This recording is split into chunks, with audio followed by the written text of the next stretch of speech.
একটা ফোন আসে, তখন তার মেয়ে বলতেছিল তার হাজব্যান্ডের কাছ থেকে এই কল এসেছে। তার হাজব্যান্ডের নাম হচ্ছে বাবুল।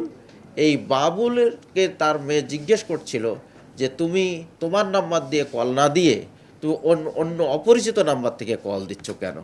তখন তার যে মেয়ের হাজব্যান্ড, এই মনোয়ারা বেগমের যে জামাই বাবুল বলতেছিল তার মেয়েকে যে আমার মোবাইলের চার্জ শেষ হয়ে গেছে, সেজন্য আমি আমার এক বন্ধুর নাম্বার থেকে, আমার এক পরিচিত লোকের নাম্বার থেকে আমি কল দিয়েছি। কিন্তু এর পরবর্তীতে কিছু সময় পরে আর তার মোবাইলে তিনি কল দিয়ে তিনি আর মোবাইলে রিচ করতে পারেননি। এতে তিনি উদ্বিগ্ন হয়ে পড়েন। পরবর্তীতে এই তথ্য জেনে আমরা এটাকে ফলো করে আমরা এটা খুব নিবিড়ভাবে আমরা ইনভেস্টিগেশনে নামি, খুব সিরিয়াসলি আমরা এটাকে নেই।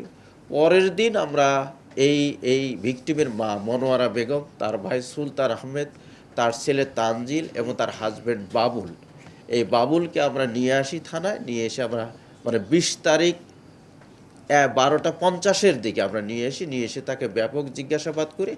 জিজ্ঞাসাবাদ করলে বাবুল যে তথ্য দেয় ওই সময়ে, তার তথ্য আমরা যেটা পেয়েছি তাতে দেখেছি সে মিথ্যা তথ্য দিয়েছে, যে ঘটনার সময় সে মানিকদি ছিল।